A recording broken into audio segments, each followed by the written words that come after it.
dans le prochain épisode de Demain nous appartient.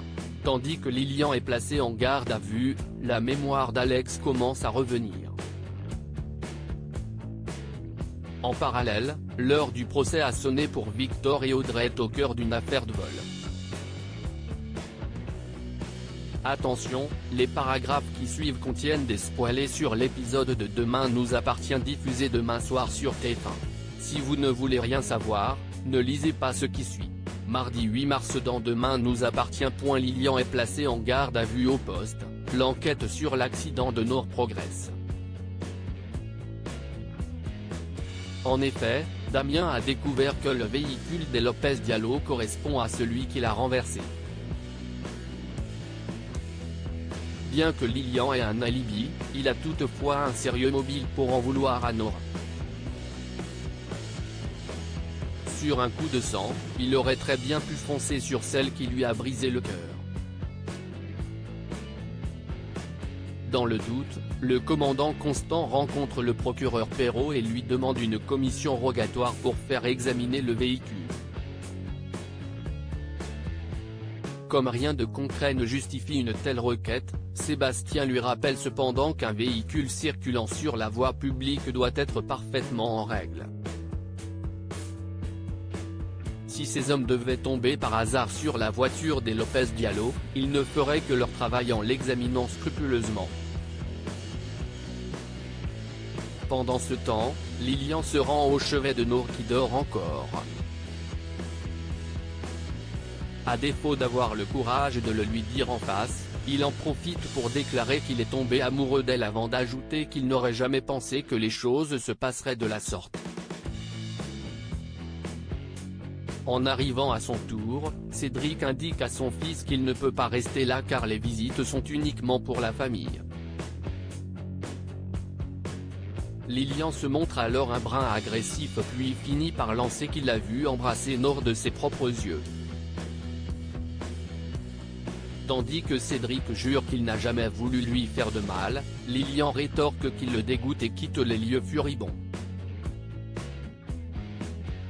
Plus tard, Nord s'est réveillée. Même si elle est encore fatiguée, Victoire assure que les premiers résultats de ses examens sont excellents et qu'elle est tirée d'affaire.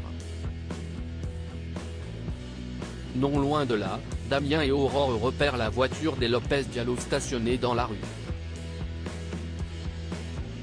En constatant des traces de choc à l'avant et que l'un des miroirs des rétroviseurs a été changé, les policiers ont assez d'éléments pour obtenir une commission rogatoire.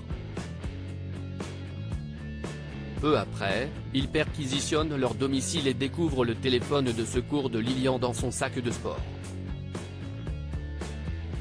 Le commandant Constant place donc officiellement l'adolescent en garde à vue. La mémoire d'Alex commence à revenir. Alex a vraiment envie de redevenir ostréiculteur et espère recouvrer la mémoire en reproduisant les gestes qu'il a fait pendant des années. Aussi sollicite-t-il l'aide de Noah pour lui réapprendre le métier. Toutefois, la tâche s'annonce plus compliquée que prévu puisqu'Alex ne comprend rien à ce que lui dit le jeune homme. Noah décide alors de procéder par étapes. Tandis qu'il s'occupe du détrocage des huîtres, Alex se met à fixer le tableau électrique qui est face à lui. Au moment où quelques bribes de souvenirs de l'incendie du mât lui reviennent, il se déconcentre puis se blesse à la main. À l'hôpital, Alex raconte à Renaud et Chloé le flash qu'il a eu et le médecin lui confirme qu'il s'agit d'un souvenir. En rentrant, Alex aimerait en savoir davantage sur cet incendie. Cependant, il sait que c'est à lui de se souvenir de ce qu'il a vécu et qu'il ne peut pas se limiter à ce qu'on va lui raconter. Pour sa part, Chloé est certaine qu'il va retrouver la mémoire et même plus vite que prévu. L'heure du procès a sonné pour Victor. C'est un grand jour pour Victor dont le procès aura lieu dans la journée. Timothée craint que le juge ne le renvoie en prison. Victor se montre quant à lui confiant et assure avoir préparé son audition avec Maître Novak.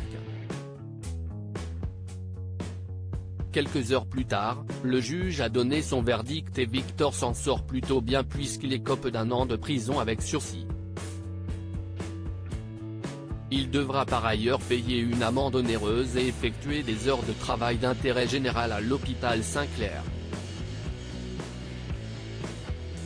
Sur place, Marianne lui réserve un accueil particulièrement glacial. En effet, le docteur Delcourt estime que le juge a eu beaucoup d'humour en envoyant Victor travailler dans l'hôpital qu'il a voulu faire raser. L'ancien homme d'affaires a beau affirmer vouloir faire amende honorable, Marianne en doute. Malgré tout, le père de Timothée certifie qu'il a changé et s'engage à faire de son mieux pour apporter son aide aux équipes soignantes. Marianne l'attend donc jeudi à 8h pétante. Le soir venu, Sophie, Raphaël et Victor fêtent leur victoire. De son côté, Raphaël envisage de faire remplacer Victor car il ne parvient pas à assurer son travail au cabinet avec ses heures de TIG. Comme Victor a besoin de ce poste car c'est sa seule source de revenus, Raphaël consent à lui laisser une chance à condition que son travail soit fait en temps et en heure. Audrey est au cœur d'une affaire de vol après avoir refait les comptes de samedi. Louise a constaté un trou de 180 € dans la caisse.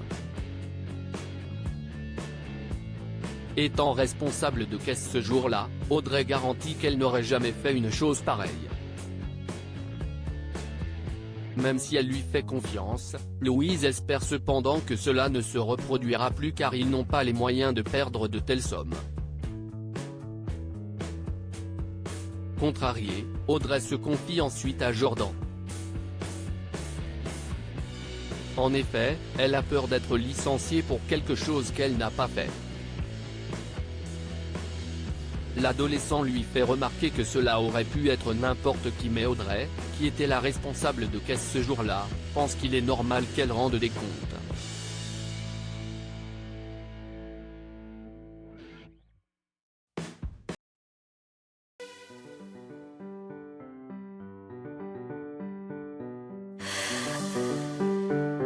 나